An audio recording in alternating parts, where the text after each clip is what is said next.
Hello, मैं प्रमोद कुमार।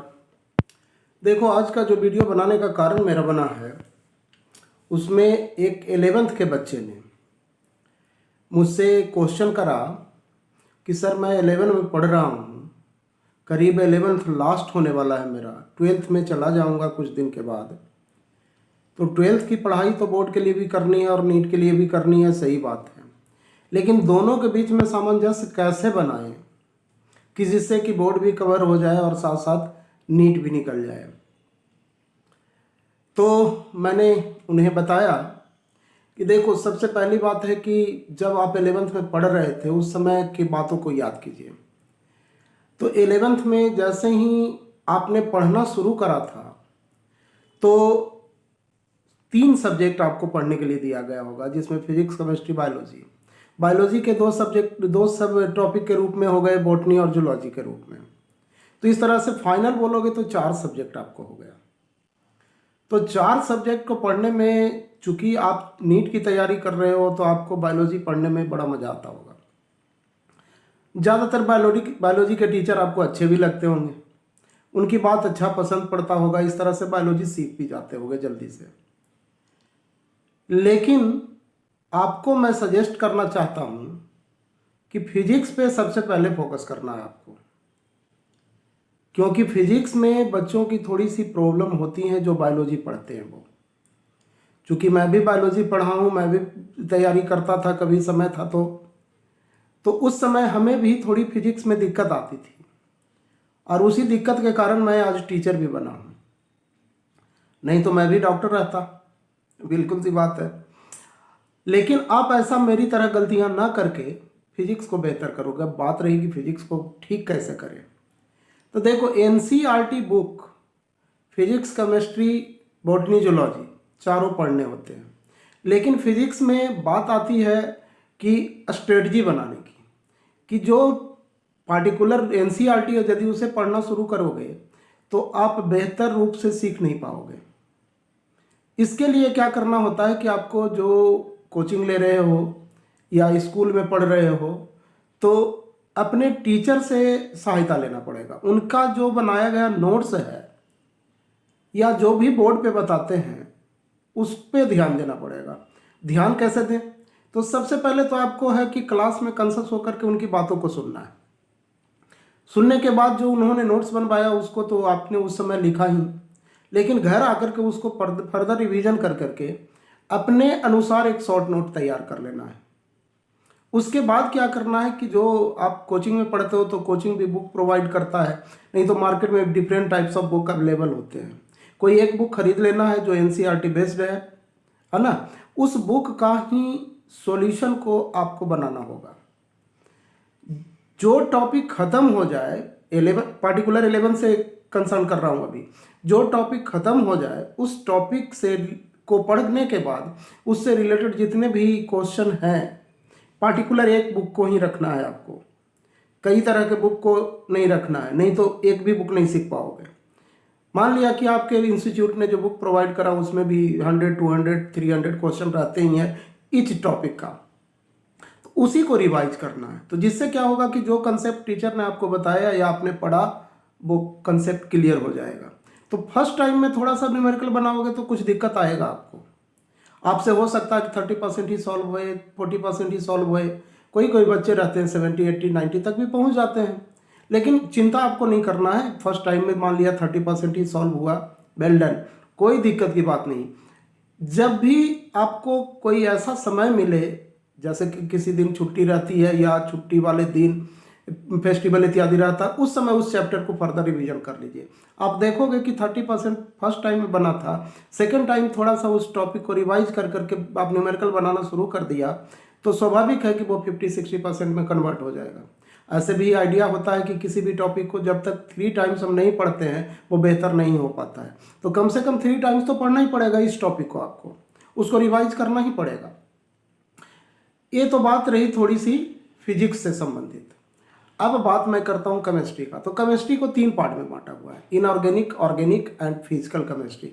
तो physical chemistry में कुछ टॉपिक जैसे हैं, मोल कंसेप्ट सीखना बहुत ज़रूरी होता है, क्योंकि मोल कंसेप्ट के पूरे केमिस्ट्री पे, फिजिकल केमिस्ट्री पे आधारित होता है। जैसे आपने केमिकल इक्विलिब्रियम बनाया, केमिकल काइनेटिक्स बनाया, थर्मोकेमिस्ट्री बनाया, जो भी टॉपिक है उसका, उसमें कहीं ना कहीं मोल कंसेप्ट का रिलेशन आ ही जाएगा। 1 मोल इक्वल टू आपको पता करना ही पड़ेगा कि वेट बाई मोलिकुलर वेट होता है, ग्राम एटॉमिक वेट होता है, ग्राम मोलिकुलर वेट होता है, ये ध्यान में रखना ही पड़ेगा आपको, तभी जाकर के इसका कोरिलेशन दूसरे चैप्टर में भी कर सकते हो।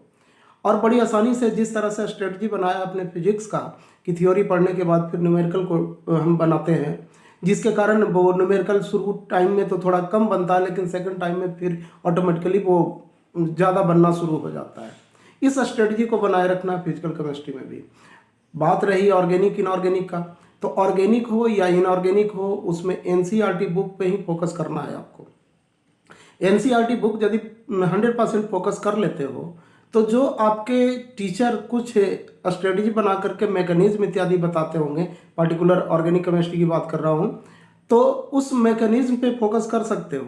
लेकिन पहले आपको रिएक्शन को ध्यान देना पड़ेगा। रिएक्शन लर्न करने का एक सिंपल सा तरीका होता है कि आप रिएजेंट को लिखिए, रिएजेंट कितना टेम्परेचर या प्रेशर पे रिएक्शन कर रहा है, उसके बाद कौन सा प्रोडक्ट बन रहा है। ऐसे ऐसे सभी चैप्टर का, जैसे अल्कीन है, अल्केन है, अल्काइन है, एल्डिहाइड है, एसिड है, कीटोन है, जो भी चैप्टर है उसका कम से कम 20-25 जो भी रिएक्शन है, उस रिएक्शन को एक जगह लिख करके उसको समराइज कर लेना ब्रेन के अंदर। यदि आप मान लिया कि अल्केन है, उसमें 14-15 रिएक्शन आपने लिख लिया, केवल रिएक्शन लिखा, मैकेनिज्म नहीं लिखना है। जैसे कि एक मैं रिएक्शन बोलता हूँ कि मीथेन का रिएक्शन करवा रहे हैं क्लोरीन के द्वारा, क्लोरीन के साथ सनलाइट के प्रेजेंस में, तो उसमें कार्बन टेट्राक्लोराइड का फॉर्मेशन होती है फाइनल प्रोडक्ट के रूप में। ठीक है, तो इस तरह का रिएक्शन ही आपको लिख लेना है, और रिएक्शन को लिख कर करके एक पेज में जहां आप सोते हो उस जगह उसको चिपका दो, लगातार 7 दिन तक पढ़ो, जिस समय आपको फुर्सत मिल जाती है। तो फिर 8वां दिन उसको रिकॉल करने का कोशिश करो।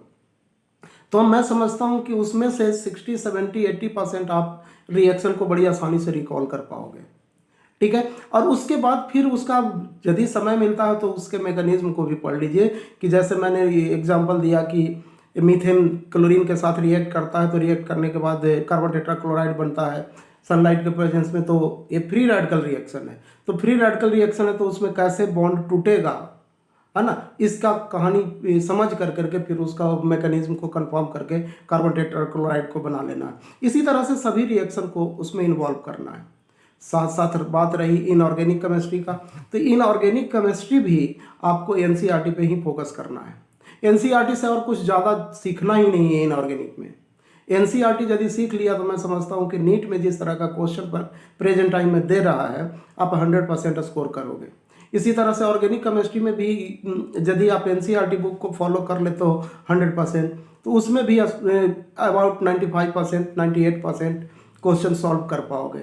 हाँ, लेकिन कुछ मैकेनिज्म सीख जाओगे तो जो 5% या 6% क्वेश्चन रुकने वाली पार्ट होती है वो भी बन जाएगा।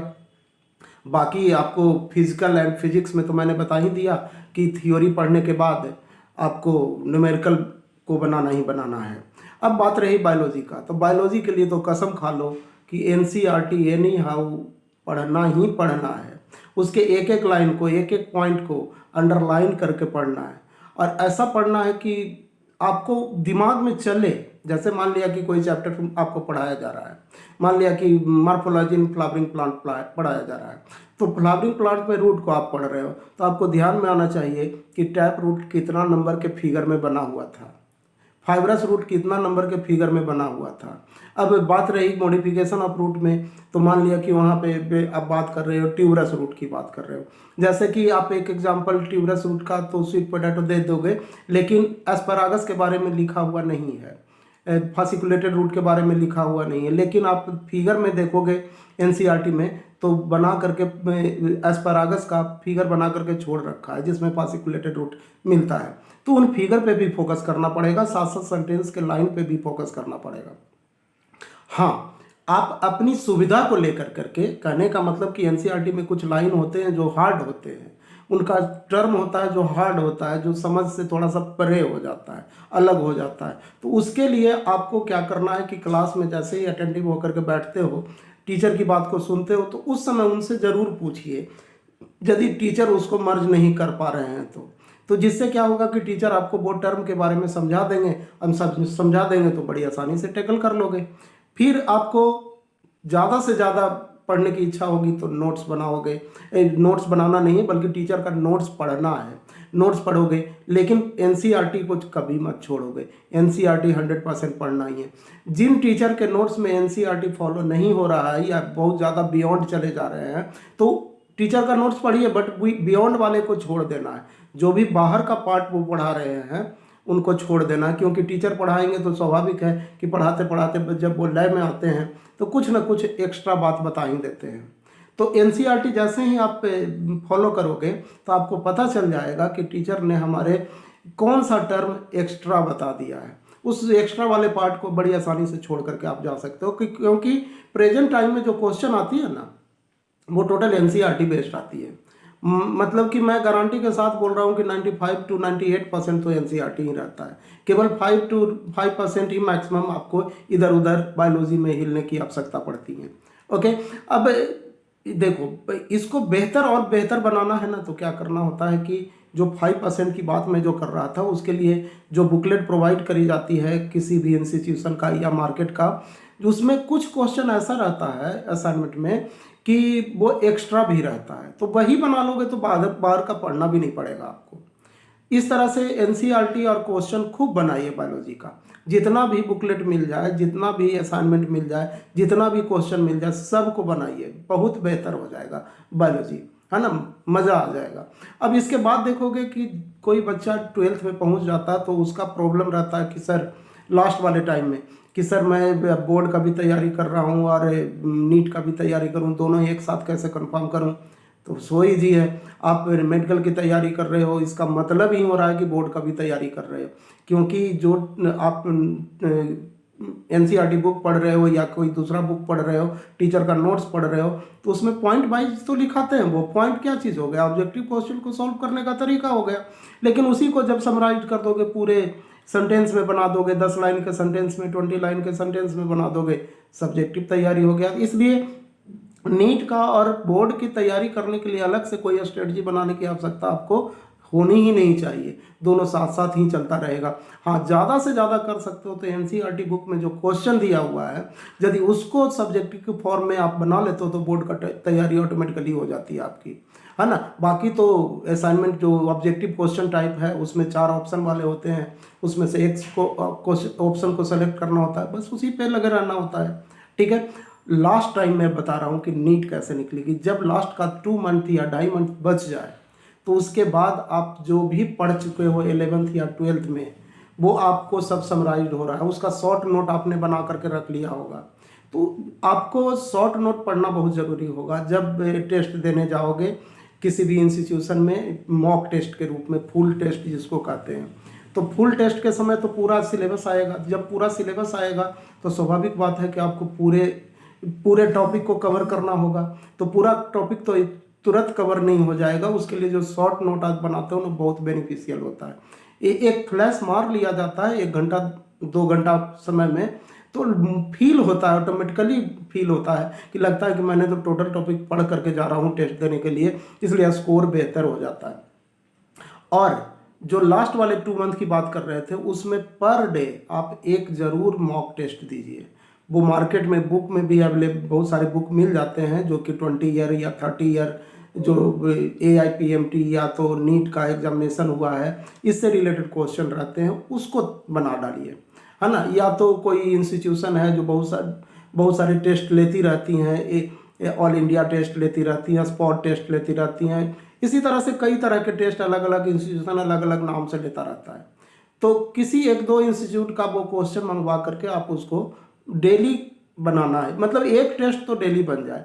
कहने का मतलब कि लास्ट का जो 2.5 मंथ है, कहने का मतलब कि 75 डेज, उसमें 75 मॉक टेस्ट आपका बन जाना चाहिए, जिससे आपके दिमाग को इतना राहत मिल जाएगा, इतना एक्सपीरियंस हो जाएगा कि जो नीट का क्वेश्चन रहेगा उसको देखते ही आप समझोगे कि तो बहुत आसान हो जाएगा, क्योंकि उसी लेवल का क्वेश्चन रहेगा टोटल जो कि 75 टेस्ट में आपने बना रखा है। यदि इस स्ट्रेटजी को फॉलो करोगे तो मैं समझता हूँ कि आपका बोर्ड का भी एग्जामिनेशन बहुत बेहतर जाएगा, आप 90% प्लस लाओगे ही, और साथ साथ आपका नीट में सिलेक्शन भी एक बहुत अच्छे रैंक से होगा। मैं मिनिमम कम से कम इस स्ट्रेटजी के अनुसार पढ़ोगे तो मिनिमम मैं दावा करता हूँ कि आपका 650 मार्क्स आने से कोई नहीं रोकेगा, और जब 650 मार्क्स आ जाएगा तो आपको एम्स जरूर मिल जाएगा। जय हिंद बच्चों, थैंक यू।